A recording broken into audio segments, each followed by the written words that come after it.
Mbote bandeko balandi ya émission Second Souffle et sengo nangai ndeko na bino hondingwala ko présenter bino susu émission ya mokola lelo ebi que mois de juillet eza mois déclaré mois ya Esengo, mois de la joie to sepela poto wuti ko fungwa na mois de juin ozaki efata et l'on a mosali ya Nzambe l'évangéliste Josué Lokamba Kunzi l'homme du second souffle ngakuna bakisaka matabisi ya lola donc Nzambe abakisa ye matabisi ya lola apesa biso toza bénéfice wana. Alors lelo tokolobela makambo etali efata ndenge nini lekaki comment ça a été déroulé et bandaki ndenge nini parce que na ndenge nini pour lelo tokoma na mois d'ouverture parce que babi la charité bien ordonnée commence par soi-même ouverture en ope et bandi même pas papa yemoko l'évangéliste Josué Lokamba Kunzi o a recevoir qui visite ya bandeko collectif et ba journaliste o ba yaki pe kopesa ye trophée mérite amani tokolobela ngo kati na o émission mais premièrement nako bandana ko présenter bino Mosala Nzambe l'évangéliste Josué Lokamba Kunzi o aza pene na ngai invité spécial ya mokola lelo na pesiye mbote bonjour Mosala Nzambe. Bonjour journaliste. Voilà to yambio papa Josué Lokamba Kunzi na émission Second Souffle oyo tokolobela spécialement efata et puis to clôturer pour la mois de juillet na lobaki na ebandeli que tozolobela na efata. Premièrement tozalaki na yo na émission na même plateau ya Second Souffle ou anosaki biso eloko moko boye et yaki juste na 4 émissions aujourd'hui déjà directive ya Nzambe avant et puis on lancaki yango sur tous les médias olobelaki likambu ya retraite ya jeune ya sec muta mela maïté muta liate muta brossete muta sukulate y compris moi si pe mobali batunya so bazalaki na kati ya retraite on a surtout ezaki ka ba serviteur mais na osenga na réalisation Bochi langa kaka extrait ya maloba wana ndenge papa lobaki. Bongo tozonga to banda retourna déjà makamon posé bandi. Juste kingono derrière la caméra na Nes Masing Afobe ba cameraman na solo. C'est parti. Toko liate, toko melate, toko sukolate, toko borsete. Ah! Wana pona ba serviteur. Nde toko kota ya mwana. Nzamba recommandé. Nzamba recommandé de ba serviteur déjà. Toko liate, toko melate, toko sukolate, toko borsete. Même mai toko melapete. Ah, même international ba serviteur. Voilà. Alors, oui ba sacrifice mususu ouais. Oui mutako ko finga nae. Mais soki omoni ba sacrifice oyo to salaka. Te olobate bano ba en tout cas bazolu kanzambe. Voilà, Mosala Nzambe to uti kolanda déclaration olobaki retraite ya jeûne et prière. 3 jours il y a jeûne et prière à sec. Nous sommes pour préparer journée unique le 30 juin. Directive wana ezaki ko nyokola batu to ezaki pena divin. Merci. Et là on a le baboué. Bah baka un oint de Dieu, toi un prophète de Dieu. Que ce qui a lobby likamo de la part de Dieu. Ce qui est salami et kokisami. Là on est confirmé que auti nanzambe, topé likamo uti nanzambe. Mais ce qui a lobby likamo mais likamango et kokisamité, salamité c'est que uti nanzambe. Alors, ngai na koki koloba tout ce que moi je fais, je reçois des instructions, des injonctions auprès du Seigneur Jésus. Parce que c'est son église. Oui. Peuple tous omonoy, ondemozomona, ezande batu ya nzambe, bana na nzambe de bangwana. Alors, biso tozaba simple envoyé. Comme moi je suis le moindre, le simple, le dernier de tous les évangélistes du monde. Appelez-moi même frère Josué et longolinga lokote. Alors, yango nzamba lobaki il faut fungula bana et fata. Mais pour que ma porte fungama, makambo isimba d'abord biso ba serviteur bino bana na ibo genité alors biso ba serviteur to ko géder 3 jours à sec exactement bato musu balo na sali jeune à sec mais a la mai te wana sec te amelinati na po 3 jours à sec te eza à sec te à sec ezali o to salaki ke mai même ko brosser ou brosser te ko mela pe mai te ko sukola te donc et l'autre donc naba na mike na mikolo naba mama na papa tout ça là qui a 3 jours naba sina mibali et kaka pendant 3 jours il y a eu des guérisons, des miracles extraordinaires pour nous ambassadeurs. Ngai no commenter vous allez suivre. Alors ninge papa lobby mais retraite wana ezaki na moi tashimoro e simba kingai na moni muntalongwe na Lausanne na Suisse. Ah oui. Alors presque na Zurich ayeti na Kinshasa a participé kaka na retraite. Alors na journée unique ndeko choice chele bisuna nous ndeko autaki banda poto koyaka ko participer na retraite bon tozonga na poto to me kotuna papa elongo na bandeko nyoso ba commentaki à propos ya retraite to mona batum susu bazaki na problème ba tension ba liaka te nité moi ko jeunesse la raté mais ba jenaki quand même mais tchana nous tolanda bandeko nyoso bon tozonga après.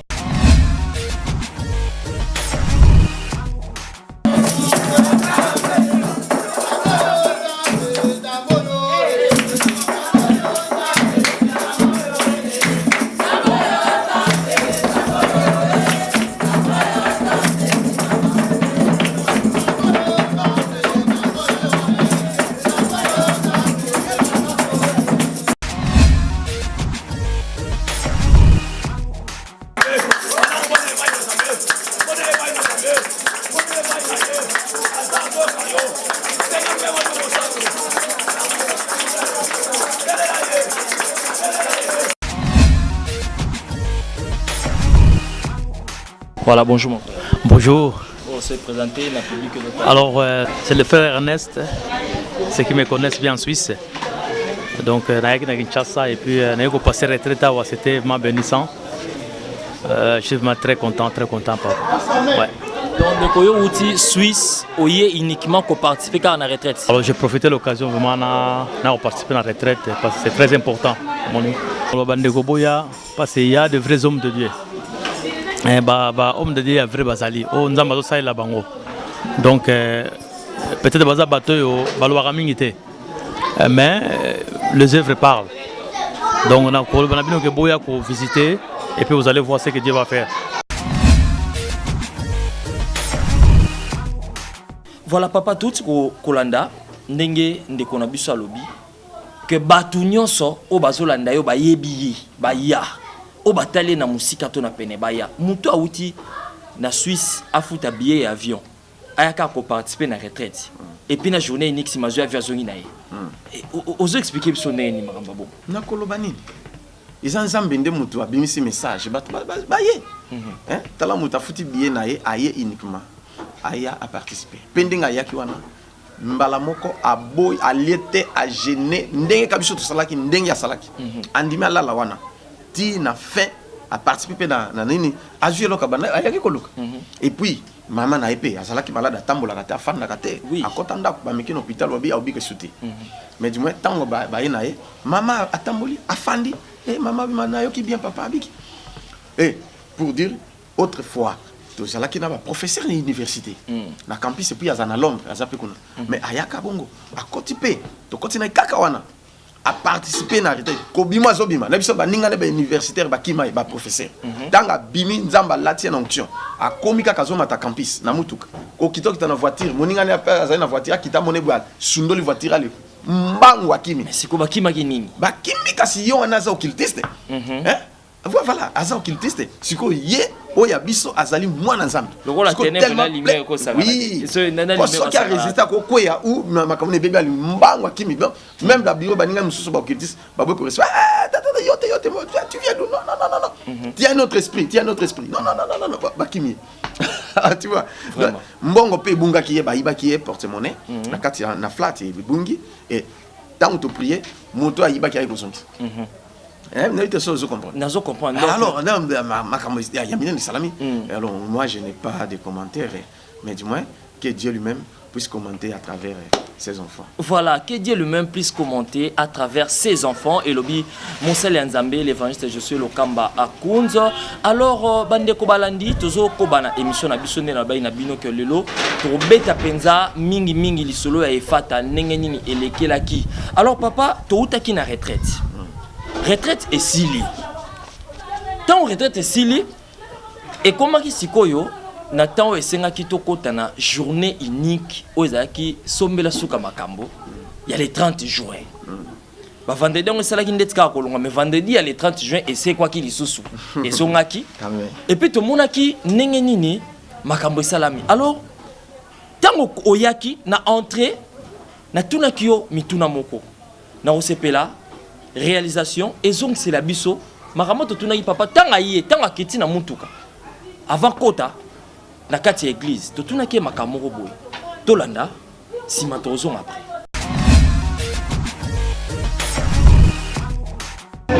Voilà, fidèles téléspectateurs, nous sommes ici en pleine culte. Il y a les 30 juin, comme prévu. À côté de moi, c'est l'évangéliste Josué Lokambakout, qu'on aura au moins posé quelques questions avant son entrée. Alors, papa, bonjour. Bonjour. Toyambi yo lelo, tozana esengo tomoni une très forte mobilisation en public et zoyana nous. Et attend. Alors, lelo peuple de Dieu s'attend vraiment à nini. Bon, et bah s'attendre dans le boko ensemble pour fungo la porte. Et voilà le thème c'est Fata. Et le jour où banos la ngwe koki. Est-ce que ouverture en haut et sengi pena batu nyos pas funga bato ezana bato ba pona migaka. Non, c'est pour tout le monde. Onyo sakoya, nzamba se manifeste quand on ba porte fungwama. Voilà ce que je peux dire. Parce que maintenant là, tout le monde il y a quelques cas et ba malade ba ça là déjà ba mieux placé ba yena bango. Alors ba tuana ba s'attendre na nini lelo. Oh, mais mutu soit malade ndenga déjà. Du fait qu'atia makolo a obika na sans problème. Avant même ngana tia loboko nzamba satia ki déjà loboko na ye, nzamba lobaki wakoya na malade soit ni problème à la solution. Voilà papa, tu tiki autant au quota, tu continues même jusqu'après, mais de façon que on peut ça annonce na bato nyonso ba Holanda partout dans mon kil mobimba. On va donc assister biso à partir internet batala. On lobi na bango nini. Bon na lobi bato ba Holanda dans internet. Même bino bosa musika mon Dieu agit de l'heure comme de près. Alors, bah, s'attendre à second souffler et puis bah, porte fungama et fata et zoya pekuna na minute. Et puis bah, on s'appelle. Voilà, tout Kolanda, Nenge Papa a réagir à lobby, Nenge monaki la porte, tout naki papa, o répondait qui biso obi na biso que eza yote mutoko sala. Mais nzambende mutu faut réagir à ça la paix ça ma solution. Au contraire vraiment nzambe wana makasi bon point. Mais nzambe lobi to pese confiance. Voilà. Bato mingi bazoko échouer parce que azana confiance na nzambe te. Akanisika ka nzambe ndenga salaka na Eli, ndenga salaka na Moïse, na Josué, na David, na Pierre, na Jean, na Jacques. Mais les lois c'est soubongoté. Or Dieu est le même hier, aujourd'hui et éternellement. Voilà. Ce qu'il avait fait avec les autres, il le fait aussi avec nous et il le fera avec d'autres personnes qui viendront après nous. Donc il faut avoir cette confiance. Et confiance ya kaningini na likambozo sala shinzambaza parce que mingi pas na critiquer musala nzambe s'il vous plaît na lobi mingi bazo sala volonté ya bango et non ya nzambe mais ce qui olingo sala volonté ya nzambe Dieu sera derrière pour agir. Voilà c'est ça ngaya on obi ke zangate nzambe mutalobi to sala ngo c'est pourquoi il s'est manifesté. Je pense vous étiez présent et zangate que tant que communauté nzambe mo kasali et comme era prière. Bon, au moins, le résultat n'est pas qui on a arrêté même les services parce que oui, tout le monde qui est on attend parce que tout le monde a alors nous soit quelque chose s'est passé. Donc il y a eu des manifestations extraordinaires qui ont du Saint-Esprit, rebaptisés encore par le Saint-Esprit et les gens mis se font donc il y a donc catastrophe et un miracle hein? Donc un miracle qui est un peu en catastrophe trop en besoin donc au sentir que Ngouya et Zaki vraiment au rendez-vous mais papa c'est qu'on a quand même retenu Namate Olobaki le commun très essentiel Olobaki que pour monter Fungwama et aussi à tout ça kakande ba principe ya Nzambe. Oui. Alors instruction na ezalaki depuis kala to ebima carrément ya minute wana. Non. Nzambe d'abord ngana zalaki sportif. Tant ba chassenga na banes jiu-jitsu karaté na paroisse, tant na zana couvent et puis na ko sala jiu-jitsu na nini na le pas en place na vandaki. Alors ti après ba yo chassenga na ke tant ngana bimi na ke wana na ke continuer sport nanga ti nde na lataki ceinture noire deuxième dan na jiu-jitsu. Alors après ba pasteur ba chassenga na lo ba mukuse ba chassenga na église et ainsi de suite. Là où je recevais à Kombi et puis on a faisait. Tu vois là où je viens. J'ai demandé même la mort. Que non, on a passé et l'équipe bon naza sauvé Seigneur ce que vous mangai. Puisque na ko sauté. Ndé siko yeso yo bimelangai en face à face neto le banayo. Ndé alobi nanga ce monde est régi par des lois et des principes dont l'homme doit respecter vivre les miracles. Et ndé siko tanga pesa ba principe ngo na mettre en pratique. Na boni vi nanga fungami. Amen. Et États-Unis na ebani Canada et puis Europe, Asie, Australie, la peste banane surtout, Mbote Biska Bozali, et quelques pays africains, et na Kinshasa, na bandine koye bana kobanda. Voilà, qu'est-ce qu'on a le bani? C'est bien. Ah. Parce que tant que lobby, boto ça va principe pour beau fungwama. Après ça déjà va principe en banda kala. Et moi j'ai mis en pratique. Alors il faut bino pe boto ça. C'est pourquoi on appelle ça qui peut-être mon kotomi balé, mais du moins il y a encore d'autres principes à mettre en pratique.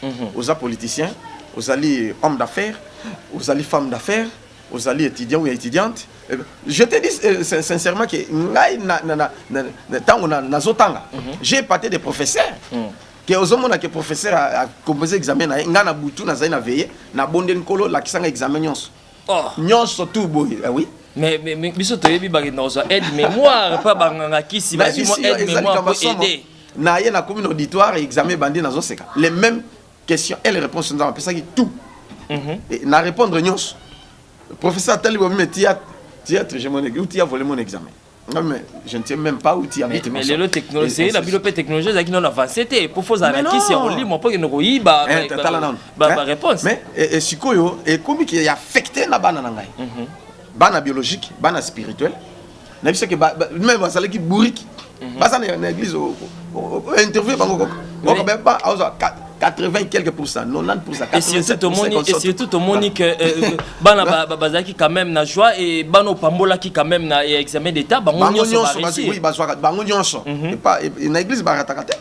Et voilà, pour nous monter pesa ba diplôme za pesa mayel. Ata mwana na zaki zenga za mayel était. Yaka na tinda to bonde lo mona. Nenga uzaba pour comprendre te. OK, bino mo bolandi ya bino bana bakatanaka ba pourcentage malunga te bana baza mayel était, c'est encore le moment année scolaire elinge bana. Ba pas mo la pe bango avant banane. Na suka pe ba pambola bango lisusu. Do yunde tindaka bango baya na kipata 24 quartier Baoba commune Yangaba route université référence eza arrêt Kikwit soroye okota mosala nzambe ayambaka wana de lundi, mercredi, vendredi et dimanche. Na répété lundi, mercredi, vendredi et dimanche. Conditions à la rater. Lundi ça de 12h à 16h. Mercredi de 12h à 16h. Vendredi de 12h à 16h. Dimanche de 12h à 15h. Condition eza T. Yakakaka Vanda Moussala Nzambe Akolanda Osokoye attend ba enregistrer yo pour na ordre au kutana to sengara elo Moussala Nzambe. Le bala bato nyos botalo est-ce que yo sengara ta 1K na bato yamba na yamba gratuitement. Voilà. Mais ce qui montre l'inga pambolanga parce que Bible on ne peut pas venir les mains vides auprès de Dieu ou de l'homme de Dieu pour voir l'homme de Dieu. Ce que aux anango yakanango au pambolinga gloire à Dieu. Supposant nango te yakana ko yamba yo. Bon nzamba pesinga ofele nazo pesa pe ofele. Voilà. Donc papa lobi nzamba pesi ofele. Yé pas opesa ofele. Fiche ezate somba fiche te. Na kiti. Na te. Kita plastique. On a yamba yo. Tozo te kama ya $100. Gratuitement. Pas de vente, pas de commerce au sein de l'église. Je me fâche souvent. Papa, je suis très en colère. Voilà. Contre les faux prophètes, contre ceux qui manipulent les enfants de Dieu, et contre ceux qui combattent les enfants de Dieu. Une colère sainte. Ouais. Voilà, papa, une colère sainte, hein? Une colère vraiment sainte. Donc, ils ont candidaté à Robert Tabatou, mais ils ont colère très sainte. Donc, ils ont que Yonde Obonga. Alors, papa, toujours continuer toujours na Efata. Tangu aussi ici Matéa, ngala monakio, nengenini okomaki ko trembler na chair. Oaki na dose onction moko non na ebité comment na ko expliquer ngo. Au bandi service ngapo na ngafuna lo ba clair hein, banda na bandi ko ya mema, banda na koma ko ya na mema, mbala nga liboso na mono se déchaîner na niveau wana.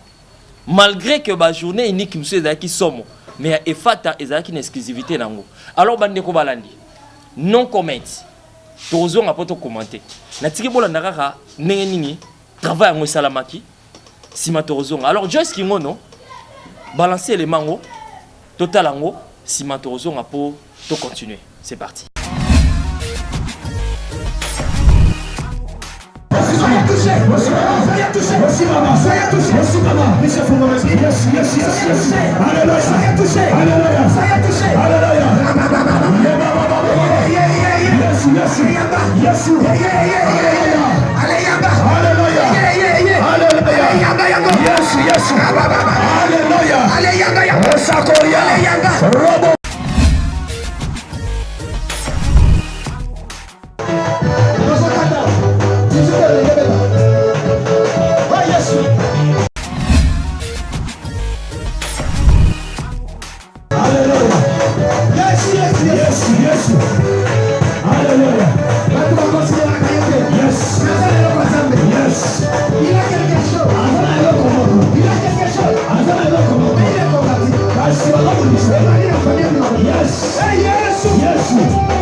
Voilà papa, touti kolanda, to moni ndenge nini, maramango et salami, ndenge nini batu bazala qui touché.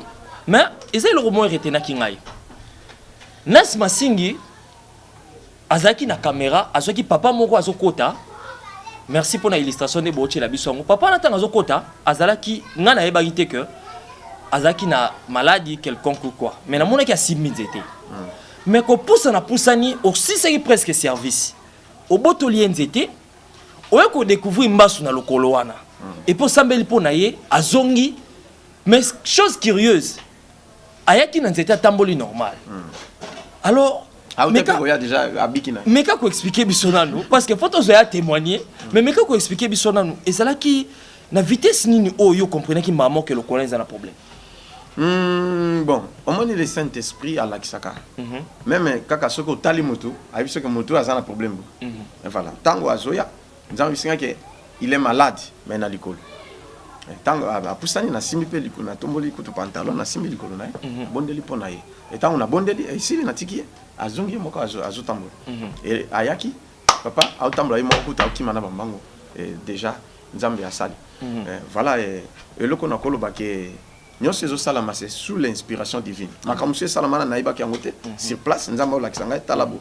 Talabo et voilà. Parce que aussi on a quand même trop na kati ya église. Ozoro tambula parce que on dirait ça comme particularité. Pour batunya soba qui n'a besoin de solution. Mais c'est comme si nzamba pona ki neka ba oyo wana senga ka toucher. Non non. Bato mususu ba témoigner wana net maman mususu a témoigné na simba qui était ayaki kaka du fait qu'a participé il y a une autre personne ayaki wana azali na problème à miso to simba qui était ka à côté a participé à la prière nzambe a fongolé miso il y a plusieurs personnes qui ont témoigné papa nazalaki mais na moni makamu nanga ifungami ba bengana ke bana musala mais na simba qui était voilà et tokolo ba place wana ils ont éclaté gloire ya nzambe na beta lisolo mususu papa mususu azalaki 2 ans aveugle azomonate aye na bondeli pona ye lisu moko emoni moko emonite na bon ozonga jourbo akei tango aye jour wana tozalaki na culte aye retard kokota na culte ka place kaka koti bembala moko lisu musu fungami yango moko bon siko ngana lobana amen voilà c'est Dieu qui fait ces choses et c'est pas moi. Alors papa Lobi, c'est Dieu qui fait ces choses, c'est pas lui. Alors vous constatez que le rôle là comment on le bat mingi hein comment le belaba kinois que voilà asimbi il est pas kei il est pas signé té nzamba solo azalaka nzamba solo azalaka nakatote langage anezali langage ba faible topé langage ya ba jaloux oyo ba bengami na nzambe té voilà topé ya bengami na nzambe maza elite na ye moko. Voilà, donc so bengami na nzambe nzamba ko doter na ba capacité mutu na mutazana dona ye amen musa zaka na don ya parole so ki atei bato baso bongo la mitema konso mais non ça bien mutu zaka na don ya guérison miracle ndenge nzamba pesi biso donc voilà mutu zaka don ya prophétie donc akoy biso likambo nyonso en détail mais ndi aza incapable de pesa solution voilà donc mutu na mutazana dona ye alors so ki nzamba pesi ngai don siko ngana osalani omona moto azangi yango akomo combattre non ezakisi maintenant na yokate magicien asekusi bibembi voilà. Mais bah yena bibembe wana na kombo na Yesu ebembe sekwi siko ngana lobani ozomona siko bon bato siko comme soki ka bien au souffrir soza pasteur zala na souffrance ba miracle ça la m'appelle la gravité wana za pasteur ah wana oza en tout cas mais ce que obani ko ça là voilà ce qui m'excite à la colère parce que les gens diminuent Dieu siko soki qui tous opé ça siko yo valeur pas na ba sataniste que non il faut soza pasteur au kota kisi au comme na mbongo logique kaka logique et c'est que Satan a les Yesu alors si c'est comme ça tout dit que ça là Yesu soki bongo ngana ko tiko ça là Yesu na démissionner na tiki parce que Yesu est impuissant na que ça la Satan. Oh, Yesu est impuissant. Oh, Yesu ne mutakila Satan. Voilà. En aucun jour les ténèbres auront de l'avantage sur la lumière. Amen. Amen. Alors, ce qui boya Satan bazali, yeba ke boya nzambe bazali. Mais boya Satan balinga kanga ata mukete, bako kanga te. Même as journaliste, même azala nani, na biso ce qui azaki ndoki, to aza mota Satan. Okomona ka isimba tenga et simate. Voilà. Donc papa lobby clair hein. Donc aux à la journaliste, aux à la pasteur, so aux à Satan pas na ye aux à nesikate parce que esika pa na ye zali ya bana ya nzambe, bana oyo bazoluka elonya nzambe na ndenge ya solo. Alors papa, tout le monde qui ba miracle salami, ba tout ba témoigner, mais il y avait une particularité après culte, il y a Efata, il y a le 30 juin. Tomeka kocha micro balader na libanda kolanda. Mais zalaki quand même retenir l'attention de Tata Moura Soda. c'est une première pour naïe à la naïe kaka annonce na TV ayaki mais toi comme mon papa wa lobaki pesi matorozon après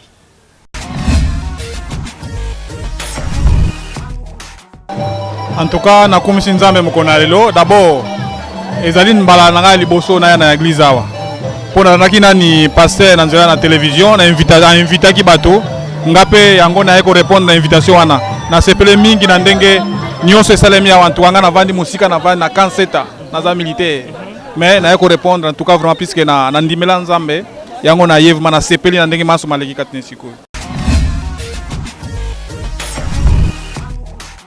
Voilà, merci. Tobutu Kolanda, papa Oyo Nenga Lodi. C'est une première pour lui. Alandeka na TV. Nenga yo pozotala. Souci nangeza otika kovanda na canapé inutilement pour nous critiquer. Mais Oya et le monde abisso to sangana to sambela to lokelo nyanzambe. To komi presque na suka mais na lingi na komisa quand même message ande corrigen là Oyo abenga ka juste na téléphone alandaki na émission abengi ku nganga bité ko benga numéro na ti benga ba numéro na C okoyamba papa ye moko osambelaki pona ye lelo mwasi fa bota na césarienne maboti malamu abaki na ngana komisa maloba po akoya ko témoigner ye moko dimanche soki nzambe asungi. Alors merci mingi na bandeko o bo soutenir musala oyo to senga kana bino o bozo na biso na musika lelo sata osala effort propagande makamu na epeleka na télévision mais bisope na œuvre de Dieu toza na posa lisungi na yo yozota la biso ba émission bo mona o neto chaka et les carapé na télévision eza payant. Et aussi on a besoin de sungi na yo parce que musala nzambe azana posa ya aide na yo osunga musala o pour vina peut avancer pour musala nzambe pe kende liboso soko tandi biso na partout dans le monde nzambe arozanga te ko pambola yo. Alors musala nzambe to komi vraiment na suka na lingi juste au rappeler date o ya 24 et 30 juillet et puis au sambela ko pambola libota na nzambe o elandi mokola lelo. Merci na lobi boye ba prière déjà il y a la joie sur la joie. Et bandaki déjà, de bandaki tous les lundis, prière de délivrance. Lundi, déjà nous avons appelé ici bananae. Et puis mercredi, vendredi, puis dimanche, tous allons kokutana tous sambela banazali bazo esengo. Mais sans oublier que l'événement ya munene tous olengela, ils allaient du 24 au 30 juillet. Et kozala de 16h30 à 20h. Beaucoup de témoignages nanga, le parcours d'un héros et beaucoup de na nécessité le lobo moninga na 2017 boy tito kuma 2018 so yeso ayete boko mona pe ndenge muso seke muto tindami ya ko exceller ya ko avancer secret ezali to ko témoigner to ko biso secret wana ouvertement ba principe divin o yeso apesa kingai na ko pesa yango et pas na bato ba kozala wana to ko loba na média ko ete mais to ko pesa na 4 l'église so zangi talio alors il faut bato baya to rebondela bien aimé oza pasteur église noti lelo funga makatendenge okufungwa amen ngana sengi te ke okanga église ya kaka pana ngate mais okomona makambo nzamba osala et to ko avancer bien yango nde salike ma to fungwama na ba principe na pe to fungoli église na ba poto na bisika oyo eza impossible mais ekomi possible amen voilà c'est ça et puis liloba nanga suka ezali boya vana bondela ezali bo soutenir œuvre amen au moni tozo sala nzambe totia lokoso mbongo te lokwa ba prophète mususu na ba pasteur ye